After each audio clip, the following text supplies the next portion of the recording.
Welcome back to सॉटिक science. मेरा नाम है शोएब और दोस्तों जैसा कि आप सभी स्टूडेंट को यहाँ पे पता होगा, थंबनेल पे आपने देख लिया होगा कि आज की जो टॉपिक है कि नेशनल स्कॉलरशिप पोर्टल 2024-25 में आप सभी स्टूडेंट फॉर्म को अप्लाई कर रहे हैं। कुछ स्टूडेंट ऑलरेडी अप्लाई कर चुके हैं जिनकी फॉर्म को वेरीफाई हो चुका है मिनिस्ट्री से, डिस्ट्रिक्ट नोडल ऑफिसर से, इंस्टीट्यूट से।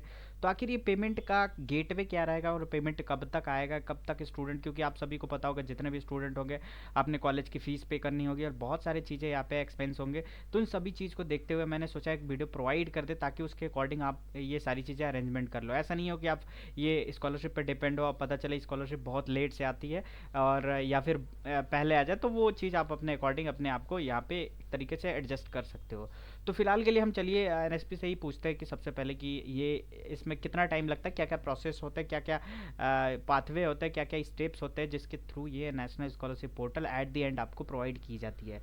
सबसे पहले दोस्तों अगर मैं यहाँ पे आऊँगा, एफएक्यू पे क्लिक करूँगा, यहाँ पे स्टैंडर्ड ऑपरेटिंग प्रोसीजर पे क्लिक करूँगा तो ये पेज ओपन हो जाएगा जहाँ पे मैं आपको कुछ चीज़ें यहाँ पे दिखाने की कोशिश करूँगा ताकि आपको ये चीज़ें यहाँ पे समझ में आ जाए।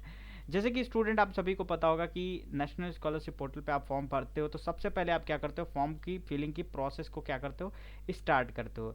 इसके बाद से दोस्तों क्या करते हो, फॉर्म फिलिंग स्टार्ट करने से पहले आपका क्या होता है, स्टूडेंट की रजिस्ट्रेशन होती है। रजिस्ट्रेशन करने के बाद से अपने एप्लीकेशन को पूरी तरीके से सबमिट करते हो, जो भी आपका स्कीम और डॉक्यूमेंट वगैरह सारे सबमिट करते हो।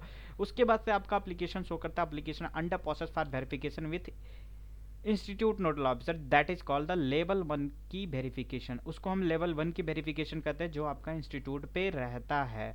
ठीक है, तो वो वहाँ से सपोज आपका फॉर्म वेरीफाई हो जाता है विदाउट एनी डिफेक्शन है, और डिफेक्ट भी होता है तो आप फिर उसको री रेक्टिफाई एरर करते हो और फिर से उसको फॉर्म को आगे फॉरवर्ड करते हो, तो फिर वो फॉर्म वेरीफाई हो जाता है। और ये वेरीफाई होने के बाद से लेवल 2 या 3 पे चला जाता है। लेवल 2 हम कहते हैं डिस्ट्रिक्ट नोडल ऑफिसर को, और लेवल 3 जो होता है मिनिस्ट्री या आपका स्टेट नोडल ऑफिसर या फिर आपका जोनल वाइज नोडल ऑफिसर होता है। तो ये लेवल 2 और 3 पे जाता है। बहुत सारे स्टूडेंट का लेवल 2 ही जाता है सिर्फ डिस्ट्रिक्ट नोडल ऑफिसर, किसी का लेवल 3 तक जाता है। तो ये स्टेप होता है। इसके जस्ट बाद से क्या होता है, आपका जो फॉर्म होगा 3 लेवल पे, मतलब समझ लो 3 लेवल पे वैलिडेट हो चुका है। मतलब यहाँ पे एक तरीके से प्रूफ रीड जैसे कोई भी चीज़ हम करते हैं तो उसी तरीके से इसका यहाँ पे एक तरीके से पूरी तरीके से क्वालिटी चेक हो चुका है लेवल 2 और लेवल 3 पे। अब इसके बाद से इसकी रिकॉर्ड बनाई जाएगी। मतलब ये जो जो क्रीम स्टूडेंट है ना, अब इनमें से इनका क्या किया जाएगा, ये सारे जो हैं वो फिल्टर आउट स्टूडेंट है। अब ये फिल्टर आउट स्टूडेंट को हम क्या करेंगे, इनकी रिकॉर्ड बनाएंगे। मतलब ये जो है बेनिफिशरी हो गए, मतलब लाभार्थी हो गए लाभ लेने वाले स्कॉलरशिप का, तो इनका रिकॉर्ड बनाया जाएगा। और इनके रिकॉर्ड का जो भी हार्ड कॉपी, जैसे आपने डॉक्यूमेंट जो अपलोड करी है उसका, और आपका जो फाइनली जो आज जिसके डेटा बेसिस पे अपने फॉर्म को फिल किया है, जिसकी एलिजिबिलिटी क्राइटेरिया पे, तो आपको पूरा एक रिकॉर्ड क्रिएशन का काम होता है।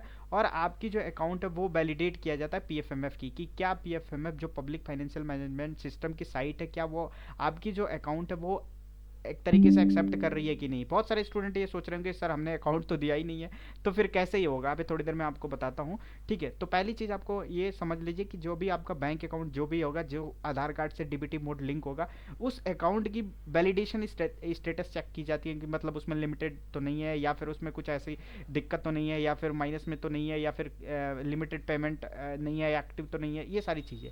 उसके बाद से ये चेक करके आपकी रिकॉर्ड बन जाती है। अब रिकॉर्ड बनने के बाद से फिर अब आता है इन्हीं स्टूडेंट में से अब इनका मेरिट लिस्ट बनना, क्योंकि अब ये जो है क्रीमी स्टूडेंट जिनका ये पहले चेक कर लिया जाता है बैंक स्टेटस। हाँ, क्योंकि यहाँ पे अगर मिनिस्ट्री काम कर दी, मेरिट लिस्ट बना दी, फिर अमाउंट भेजने के बाद से फिर फ़ायदा नहीं होता है, क्योंकि मेरिट लिस्ट आने के बाद से फिर क्योंकि एनएसपी को देना पड़ता है पैसा, ऑलरेडी स्टूडेंट सेलेक्टेड है तो इस वजह से काफ़ी इशू जाता है। तो फिर ये जो रिकॉर्ड बनने के बाद से फिर आपका मेरिट लिस्ट और डुप्लीकेशन का चेक किया जाता है। डुप्लीकेशन इन द सेंस कि कहीं आपने गवर्नमेंट स्कॉलरशिप है और कहीं आपने कहीं दूसरे स्टेट वाले गवर्नमेंट में तो अप्लाई नहीं कर दिया, या फिर आपने इसी एनएसपी पे दो नाम से एक ही आधार कार्ड से तो रजिस्टर नहीं कर दिया, ये डुप्लीकेशन आपको चेक किया जाता है। बाई सिस्टम डिफ़ॉल्ट के थ्रू एप्लीकेशन डुप्लीकेट पे येस आ जाता है, कभी कभी नहीं आता है तो यहाँ से पकड़ लिया जाता है, और डुप्लीकेशन एरर जो होता है वो आपको रेक्टिफाई कर दिया जाता है कि और फिर वहाँ पे आपको बताया जाता है application is rejected, you are not eligible, या application check by the system, इस तरीके का एरर यहाँ पे आ जाता है, फिर आप नहीं यहाँ पे सेलेक्ट होते हैं।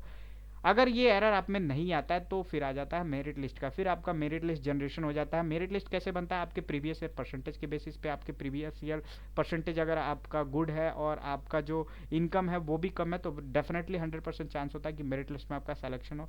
उसके बाद से मेरिट लिस्ट में सिलेक्शन हो गया, अब पता चल गया कि स्टूडेंट का अकाउंट भी वैलिडेट है और मेरिट लिस्ट में सिलेक्शन हो गया।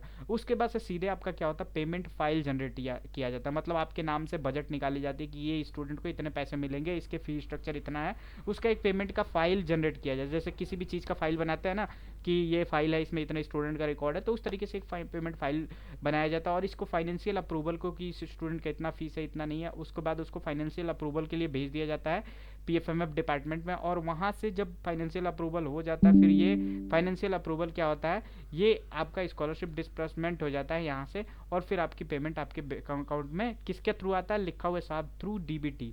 अब ये सोचिए आपका आधार कार्ड सीटेड नहीं होगा, आपका आधार कार्ड डीबीटी मोड लिंक नहीं होगा तो किसी कीमत पे स्कॉलरशिप इस बार नहीं आ सकते, लिख के ले लीजिए।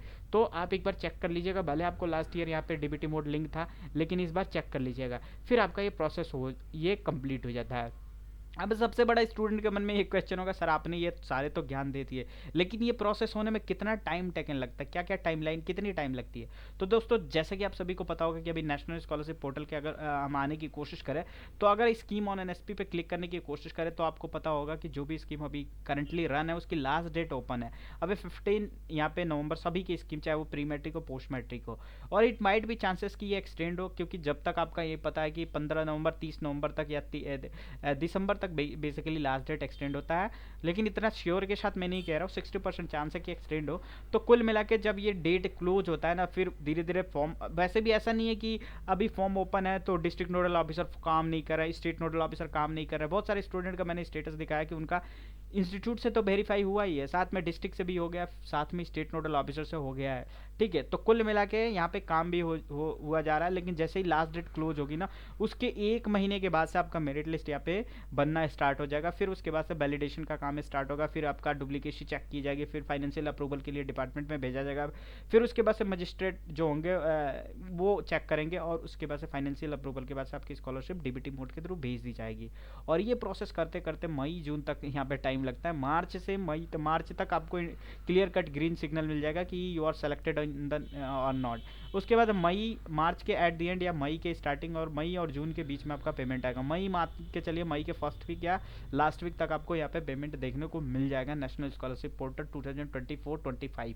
अब ये डिपेंड कर सकता है बहुत सारे स्टूडेंट का, यहाँ पे वेरी कर सकता है स्कीम वाइज की। किसी स्कीम में काफ़ी डिले चलता है क्योंकि मैक्सिमम स्टूडेंट होते हैं और किसी स्टूडेंट में पहले ही एलिजिबिलिटी क्राइटेरिया इतनी सेलेक्टिव होती है तो उसमें कम ही स्टूडेंट यहाँ पे अप्लाई कर पाते हैं तो उनका पैसा पहले आता है। तो ये सारी चीज़ें थोड़ा थोड़ा यहाँ पे रहता है। तो कुल मिला के जितने भी स्टूडेंट अपने फॉर्म को सबमिट कर दिए हैं, आपसे रिक्वेस्ट है कि आपकी जो पेमेंट होगी मई से जून के बीच में आइएगी, इसके पहले आप उम्मीद ना रखें तो ही अच्छा है। तो इसके अलावा अभी बताइए अपने फॉर्म को सबमिट कर दिया यानी क्या एरर आ रहा है वो भी बताइए। अभी आपका करंट स्टेटस क्या शो कर रहा है, उसके बेसिस पे मैं आपको और भी गाइड कर सकता हूँ कि अभी आपके साथ क्या क्या होने वाला है, वो भी आप बताइए ताकि हम उस पर डिटेल में एक डिस्कशन कर सकें। मुझे लगता है कि दोस्तों ये वीडियो आपको अच्छी लगी होगी तो वीडियो को जरूर लाइक करिएगा, चैनल को सब्सक्राइब करिएगा पहली बार आए हो तो, और साथ में दोस्तों वीडियो को जरूर लाइक करिएगा। मिलते हैं नई वीडियो के साथ, थैंक यू।